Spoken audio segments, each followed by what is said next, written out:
अस्सलाम वालेकुम एवरीबॉडी। आज का जो हमारा लेक्चर है वो है आइडियोलॉजी ऑफ पाकिस्तान पे। बहुत ही इंटरेस्टिंग लेक्चर है, बहुत ही जो है ना पाकिस्तान के लिए रेलेवेंट लेक्चर है। सवाल आते हैं, बहुत ज़्यादा सवाल आते हैं कि आइडियोलॉजी ऑफ पाकिस्तान क्या है, किस तरह से जो है इसके ऊपर डिबेट्स बहुत ज़्यादा हैं, टू नेशन थ्योरी के ऊपर डिबेट्स बहुत ज़्यादा हैं। लेकिन सीएसएस के पर्सपेक्टिव से बहुत ज़्यादा ज़रूरी है आपके लिए कि यार आप स्टिक करो जो पाकिस्तान की ऑफिशियल जो सोच है, जो ऑफिशियल नैरेटिव है आइडियोलॉजी ऑफ पाकिस्तान पे उसको।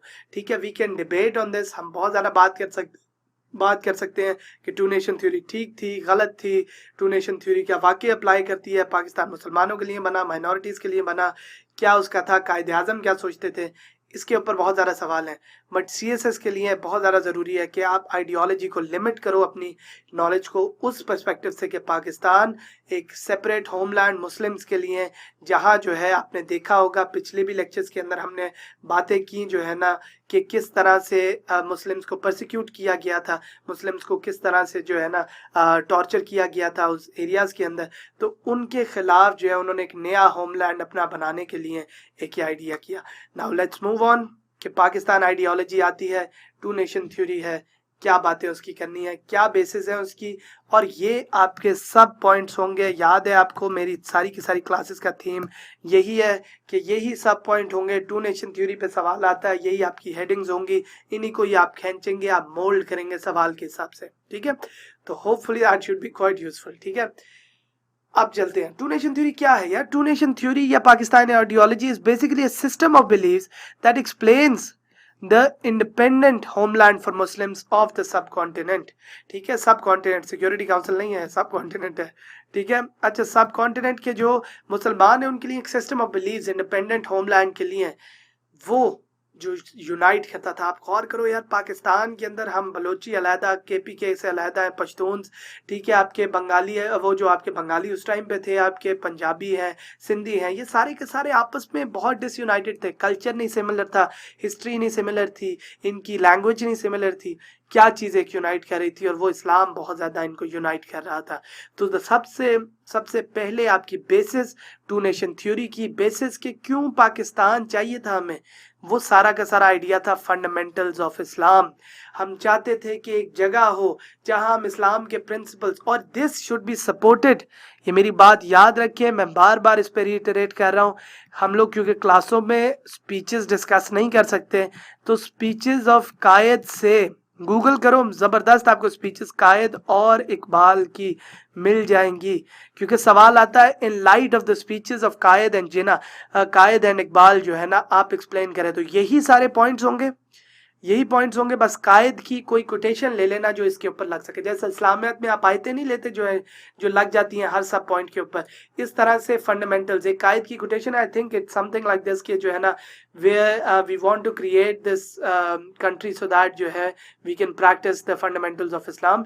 तो इस टाइप की जो आपकी कोटेशंस है वो इधर लगेंगी। ठीक है, सबसे पहला पॉइंट फंडामेंटल्स ऑफ इस्लाम। इस्लाम ने हमें इकट्ठा किया, इस्लाम के हम नैरेटिव को लेके चलें, इस्लाम का हम स्प्रेड कर सकें, इस्लाम के तरीके से हम रह सकें। क्योंकि आपको पता है आर्या समाज, वर्दा स्कीम, सारों ने जो है इस्लाम का एजुकेशनल सिस्टम और इस्लाम का स्प्रेड जो है उसको बहुत ज़्यादा केटर किया था। तो दैट वाज वेरी इंपॉर्टेंट। हमारा एक यूनिक कल्चर है, हमारा एक तरीका है, हमारी मस्जिदें, हमारी अजानें, हमारी ईद, हमारा सब कुछ, हमारा रहने का तरीका, हमारा बोलने का तरीका, हर चीज़ बड़ी एक डिफरेंट है, एक यूनिक है। तो हम चाहते थे कि एक ऐसी जगह हो जहां हम लाइक माइंडेड लोग हों, जहां हम आए, और सिर्फ मुसलमान ही नहीं, माइनॉरिटीज भी। ठीक है, कभी ना ये भूलना कि पाकिस्तान माइनॉरिटीज के लिए भी बना है। क्यों? क्योंकि इस्लामिक स्टेट में कॉन्सेप्ट माइनॉरिटीज़ का है। इस्लामिक स्टेट में माइनॉरिटीज़ के राइट्स की बात होती है। तो हम अगर इस्लामिक स्टेट की बात करते हैं तो माइनॉरिटी राइट्स और इस्लामिक स्टेट दोनों आपस में इनकम्पैटिबल नहीं है। ऐसे नहीं है एक हो सकता दूसरा नहीं हो सकता। उसके बाद जो है देखो, हमारे यूनिक मुस्लिम कल्चर है, एक हमारी लैंग्वेज उर्दू। आपने देखा होगा, आपको जो मैंने पिछले लेक्चर्स दिए हैं उसके अंदर की उर्दू जो है हिंदी उर्दू ये चीज़ों ने बहुत ज़्यादा यूनाइट किया था मुसलमानों को इकट्ठे ना आपस में, और मुसलमानों की सिंबॉलिक जेस्चर था उर्दू। ऐसे नहीं है कि सारे नहीं बोल सकते। और रुईदाद खान जो है एक ब्यूरोक्रेट था, तो उसने अपना किस्सा सुनाया कि कायदे आजम स्पीच में गए तो जो है वहाँ पेशावर में, तो वहाँ जो सुन रहे थे ना उनको उर्दू आती थी, ना जो बोल रहा था उनको उर्दू आती थी, तो जो कायदे आजम बोल रहे थे। लेकिन द पॉइंट वाज कि उर्दू एक सिंबॉलिक जेस्चर था हमारे लिए, हमें कनेक्ट करता है।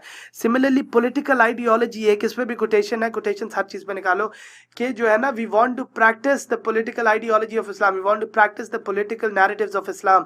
हम अपनी इंस्पिरेशन जो है वो अरब मुल्कों से लेते हैं, अरब मुल्कों से जो या बाकी मुसलमान मुल्कों से हम उनसे इंस्पिरेशन लेते हैं। हमारा फॉरेन पॉलिसी हमारी उनकी तरफ केटेड होती है। हमारी एक है वो जो आपका आर्टिकल 40 है आपका कॉन्स्टिट्यूशन का, वो कहता है कि मुसलमान मुल्कों से अच्छे ताल्लुकात बना के रखो। तो हमारी फॉरेन पॉलिसी, हमारी political ideology Islamic democratic system की है। उसके साथ सोशल सिस्टम ऑफ इक्वालिटी, कि हम चाहते हैं कि इक्वालिटी हो। इंडिया के अंदर क्या था, कास्ट बेस्ड सिस्टम, ठीक है, कास्ट बेस्ड सिस्टम था इंडिया के अंदर।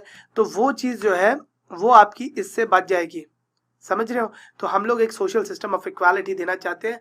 आप सोचोगे यार शायद हमने पाकिस्तान आइडियोलॉजी, अभी आज का पाकिस्तान वो नहीं है जो जिन्होंने पाकिस्तान इन्विजन किया था, that is true, but that does not change the vision itself. तो विजन तो यही था ना।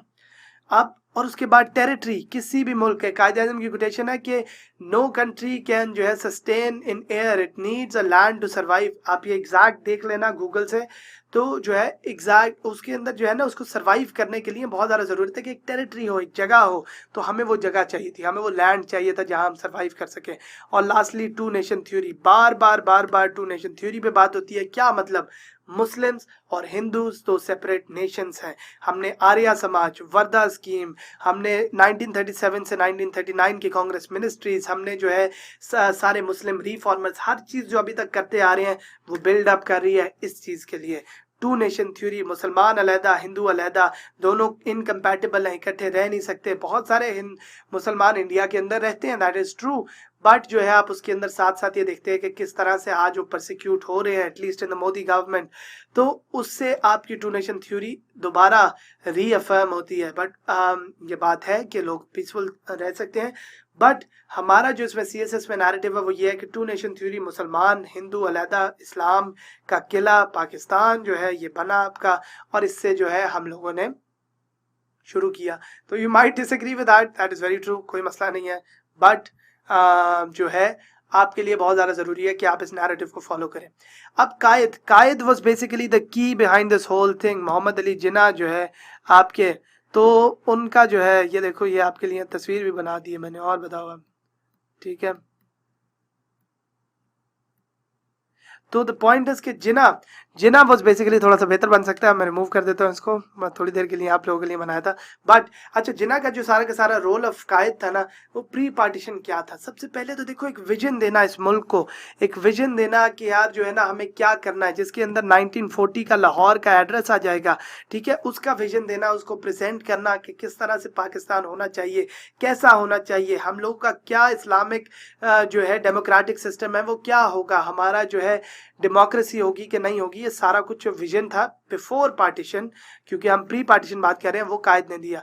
उसके बाद यूनिटी का कॉन्सेप्ट कि मुसलमान हिंदू सब इकट्ठे हों, मुसलमान हिंदू सब इकट्ठे चलें, ठीक है। ये इन्होंने कोशिश की जो है ना, जो आपको मिला दिल्ली प्रपोजल्स आपने पिछले में पढ़ी हैं, ठीक है। आपने उससे पहले देखा कि जब भी लखनऊ पैक्ट था आपका, ठीक है, सारे के सारे साथ साथ रेफर करते जाने आपने, ताकि आपकी बात में वजन आए। लखनऊ पैक्ट था, दिल्ली प्रपोजल थी। कायदे आजम ने कोशिश की थी कि यार ऑल इंडिया मुस्लिम लीग और आपकी जो कांग्रेस है, इंडियन नेशनल कांग्रेस, ये दोनों के दोनों इकट्ठे चले। लेकिन दैट वाज डिफिकल्ट, क्योंकि जब नेहरू के जो आपकी वो हुई थी कि नेहरू रिपोर्ट आई थी, उसके बाद जो है काफ़ी ज़्यादा फिशर्स जो है वो, या मतलब जो है आपकी क्लीवेजेस भी इसको कहते हैं, कि आपकी जो है दुश्मनियां, आपकी डिफरेंसेस बढ़ने लगे। उसके बाद टू नेशन थ्योरी, मुसलमान हिंदू, ये जो आइडिया था कायदे आजम ने बाद में दिया। जब आपकी डे ऑफ डिलीवरेंस आपने कायदे आजम ने की, तो उन्होंने डायरेक्ट एक्शन डे कॉल किया, सारों से कायदे आजम ने टू नेशन थ्योरी पे बात की कि यार मुस्लिम लीग रिप्रेजेंट करती है सारे मुसलमानों को, इंडियन नेशनल कांग्रेस नहीं करती। ठीक है, हिंदू मुस्लिम रिकंसिलिएशन की बात हमने यहाँ भी की। और यूनिटी ये सिर्फ हिंदू और मुस्लिम की नहीं है, ये यूनिटी मुसलमानों के अंदर भी है। मुसलमानों को इकट्ठा किया, किधर जो है बाचा खान, किधर जो है आपका बलूचिस्तान, किधर आपका जो है ना आपका बांग्लादेश, तो वो जो बंगाल था उस टाइम के ऊपर, तो सारों को इकट्ठे करना, इनको यूनिटी लाना मुसलमानों के अंदर, यही एक बहुत बड़ी बात थी। तो कायदे आजम वाज दिस ज्वाइनिंग दिस जो है ना factor between the different Muslims. फिर उसके बाद देखो सेपरेट इलेक्ट्रेट की हमने बातें पहले भी की हैं, तो सेपरेट इलेक्ट्रेट की बातें की, क्या मतलब कि जो है मुसलमानों का जो इलेक्शन होगा वो सिर्फ मुसलमान वोट देंगे, ताकि हिंदू डोमिनेंस से हमें डायरेक्टली एक इम्पैक्ट ना पड़े। ठीक है, उसके बाद इन्होंने ऑल इंडिया मुस्लिम लीग को लीड किया इलेक्शंस के अंदर, जो हमने देखा 1937 का इलेक्शन था, और उसके बाद जो इम्पोर्टेंट वाला है वो 1946 का इलेक्शन था। तो 1946 के इलेक्शन में मुसलमानों को लीड किया, मुसलमानों को जिताया, मुसलमानों को AIML को जो है मुतहरिक किया, उनको जो है कंसोलिडेट किया, उनका मैसेज सारों तक पहुंचाया। तो वो सारा का सारा इनका काम था। और लाहौर रेजोल्यूशन जो कि विजन वाली बात थी, और लाहौर रेजोल्यूशन को आप सेपरेट पॉइंट भी बनाएंगे, क्योंकि लाहौर रेजोल्यूशन के अंदर कायदे आजम ने पाकिस्तान की बात की, कायदे आजम ने बात की कि किस तरह एक सेपरेट मुस्लिम होमलैंड होना चाहिए। आगे प्रॉब्लम्स जो कायद को फेस करनी पड़ी आफ्टर 1947। अब देखो मुल्क तो बन गया, मुल्क बनने के बाद 100 मसले होते हैं, जो है ना मुल्क बनने के बाद बहुत सारे कंसर्न्स होते हैं आपके।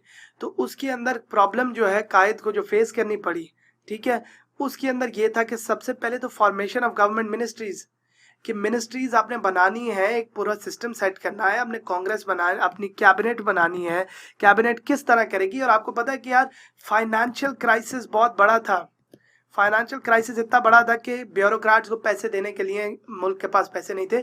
तो उस टाइम जो है आपको पता है कि नवाब बहावल ने बड़ी कोशिश की और उन्होंने फिर पैसे दिए और बाकियों ने किया।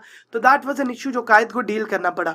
उसके बाद डिवीजन ऑफ आर्म्ड फोर्सेस, आपको पता है कि जनरल ग्रेसी ने जो सबसे पहला जो है पाकिस्तान के वो थे आपके उस टाइम के जो है आपके वो थे आर्मी चीफ थे, तो उन्होंने मना कर दिया कायदे आजम को कि हम जो है कश्मीर फोर्सेस नहीं भेजेंगे 1948 की जंग के अंदर।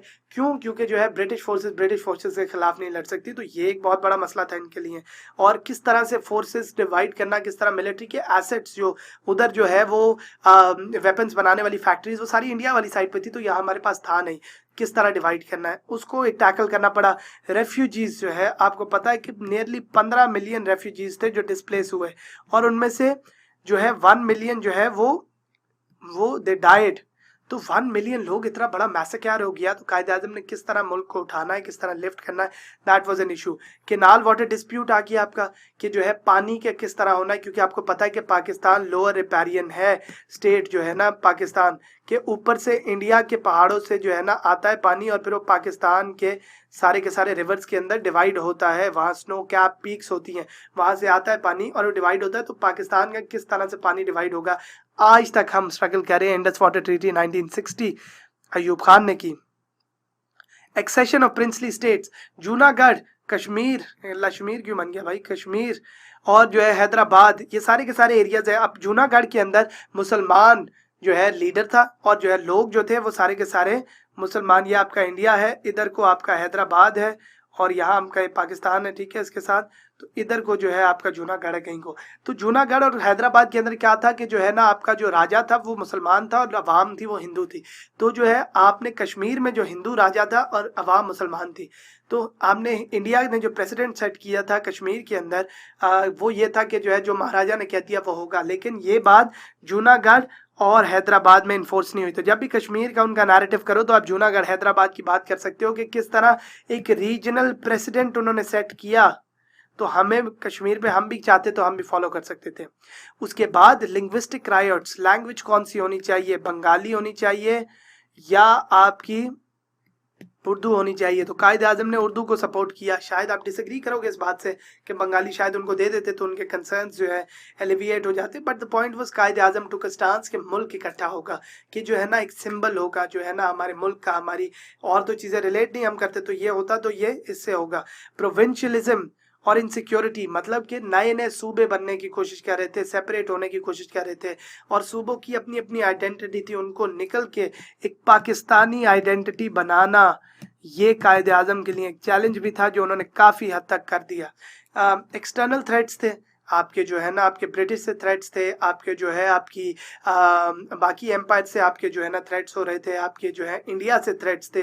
अफ़गानिस्तान डूरन लाइन नहीं आपका मान रहा था, ठीक है, अफ़गानिस्तान आपकी डूरन लाइन पे एग्री नहीं कर रहा था, वो वाले थ्रेट्स थे। तो उन सारी की सारी चीज़ों को कैटर करना जो है ना वो इन्होंने यहाँ से उसको जो है सॉल्व किया। फिर कादियानियों का इशू था, ठीक है, कादियानियों का आपका इशू था कि उनको प्रॉपर स्टेटस मिलना चाहिए, नहीं मिलना चाहिए, उनको मुसलमान कंसिडर करना, नहीं करना। तो कायदे आज़म टुक अ स्टांस जहाँ माइनॉरिटीज़ के भी राइट्स की उन्होंने बात की और उन्होंने इसके ऊपर कोई क्लियर जो है अपना जवाब नहीं दिया, ठीक है। उन्होंने वो थोड़े लिबरल थे इस हिसाब से। कोल्ड वॉर के अंदर अमेरिका के साथ साइड लेना, हम लोग एक सिक्योरिटी कॉन्शियस स्टेट थे, इसके ऊपर हम बात करेंगे, तो हमने फ़ौरन अमेरिका की साइड ली। क्यों? क्योंकि अमेरिका एक इतनी बड़ी पावर थी। अमेरिका जो है, या आप इसको समझ लो, अमेरिका एक बहुत बड़ी पावर थी। अमेरिका के अंदर बहुत ज़्यादा जो है आपके बहुत ज़्यादा आपके वो थे जो है ना आपके लोग जो है जो कि पाकिस्तान के हिसाब से जो कि डेमोक्रेसी को सपोर्ट करते थे। तो अमेरिका डेमोक्रेसी को सपोर्ट करता था। अमेरिका जो है इकोनॉमिक एड दे रहा था दुनिया के अंदर, ठीक है, इकोनॉमिक एड दे रहा था दुनिया के अंदर। सिमिलरली पाकिस्तान को ज़रूरत थी क्योंकि इंडिया जो है रशिया की तरफ जा रहा था कि जो है कोई बंदा हो, कोई जो है मुल्क हो जो कि हमारी साइड ले, हमें सपोर्ट करे। तो America was a natural candidate. तो उसके साथ साथ अमेरिका जो है रिलीजियस एस्पेक्ट भी था कि जो एथिज्म का कॉन्सेप्ट है वो की है आपकी सोवियत रिपब्लिक के अंदर, जाके अमेरिका है वो इन गॉड वी ट्रस्ट, वो क्रिश्चियनिटी को, गॉड को, उस कॉन्सेप्ट को बहुत ज़्यादा रिलेट करते हैं। तो उस टाइम के उस बात के ऊपर जो है ना कायदे आज़म ने अमेरिका की साइड ली और ये अपने इंटरनेशनल रिलेशंस को। और आखिरी इकोनॉमिक प्रॉब्लम्स है, स्टेट बैंक सेटअप किया कायदे आज़म ने पाकिस्तान को मुतहरिक करने के लिए, पाकिस्तान को कंसोलिडेट करने के लिए स्टेट बैंक बनाया, पाकिस्तान फंड स्टार्ट किया आपने, ठीक है, पाकिस्तान फंड आपने स्टार्ट किया और इकोनॉमिक प्रॉब्लम्स को जो है आपने कोशिश किया कि एलिविएट करो और इंडिया से एक शेयर लो, ठीक है। आखिरी जो इसके अंदर हमारा पॉइंट है वो है रोल ऑफ इकबाल सब कॉन्टिनेंट के अंदर। इलामा इकबाल जो थे वो पाकिस्तान के लिए एक बहुत सेंट्रल रोल उनका जो है ना वो प्ले होता था। इलामा इकबाल ने पाकिस्तान के अंदर, देखो, एक तो वो सब कॉन्टिनेंट के अंदर सबसे पहली बात है कि फिलोसॉफिकल कैरेक्टर इस्लाम का, इस्लाम क्या है, इस्लाम का रोल क्या है, इस्लाम किस तरह का है, पीस लविंग है। आप इनकी राइटिंग्स को रेफ़र करो, आप इनकी स्पीचेस को रेफ़र करो, ठीक है, रेफर करो, गूगल करो इन चीज़ों को। और ज़रूर ज़रूर ज़रूर, अगर मैं इसके अंदर नहीं कवर कर सका तो इसका ये मतलब नहीं है इंपॉर्टेंट नहीं है, ज़रूर इनकी स्पीचेस से ही आप रिलेट करना इन चीज़ों को। फिलोसॉफिकल कैरेक्टर, इस्लाम किस तरह, Islam is a religion of peace, इस्लाम जो है वो फैलाना चाहिए, वो सारी की सारी बातें इन्होंने की। मोटिवेट किया इन्होंने मुसलमानों को कि यार तुम इकट्ठे हो, उसमें यूनिटी का कॉन्सेप्ट आया जो कायदे आज़म पे हमने कहा कि मुस्लिम मोटिवेट किया, मुसलमान इकट्ठे हों, मुसलमान इंट्रोस्पेक्शन करें, इंट्रोस्पेक्शन, अपने आप को देखो, अपने आप को खुद ही को कर बुलंद इतना कि हर तकदीर से पहले खुदा बंदे से खुद पूछे बता तेरी रजा क्या है। तो अपने आप को उठाओ, इस लेवल के ऊपर लेके जाओ कि जो है आप मोटिवेट कर सको लोगों को। फिर उसके बाद राउंड टेबल कॉन्फ्रेंसेस हमने बातें पहले की हैं, तो इलामा इकबाल ने लीड किया, इलामा इकबाल ने मुसलमानों की रिप्रेजेंटेशन, पॉलिटिकल रिप्रेजेंटेशन की। इलाहाबाद एड्रेस दिया आपका 1930 के अंदर। तो सबसे पहले पाकिस्तान का idea, gave the idea of Pakistan, इसी के अंदर आइडिया दिया पाकिस्तान का कि पाकिस्तान क्या होना चाहिए, कि नॉर्थ ईस्ट, नॉर्थ वेस्ट जो आपकी मुस्लिम मेजॉरिटी एरियाज हैं वो they should be consolidated to become one state within और विदाउट जो है the English dominion, British dominion. तो वो कॉन्सेप्ट किसने दिया? इकबाल ने दिया, जिस टाइम पे लोग ये सोच नहीं रहे थे, लोगों के जहन में ये बात डाली, जिसकी बेसिस के ऊपर 1940 के अंदर जिन्ना ने जो है एक अपना स्टांस लिया, वो इन्हीं की बेसिस से इंस्पायर हुआ था। तो द पॉइंट वाज कि that is very important, role of Quaid, role of Iqbal with speeches, with writings जरूर करना। टू नेशन थ्योरी है, उनमें भी ये स्पीचेस और राइटिंग्स डालना। टू नेशन थ्योरी क्या है, पाकिस्तान का आइडियोलॉजी क्या है,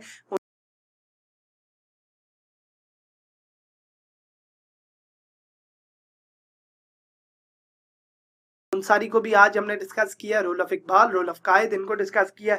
सवाल इन पे बिल्कुल आ सकता है। सवाल की यही सब हेडिंग्स बनेगी।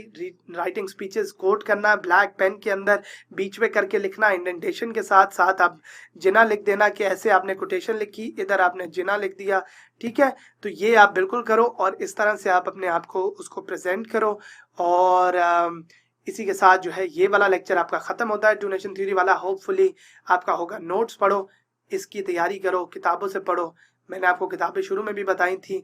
आप JWT वाली पकड़ लो किताब जो है ना, ग्रीन वाली, और उसके साथ आप शमशाद अहमद को देख लो, और इन दोनों किताबों से जो है ना आप करने की कोशिश करो। नोट्स बनाओ, नोट्स बनाओ ज़रूर, मैं कहूँगा उससे काम करो। Hopefully see you in the next class. Stay tuned.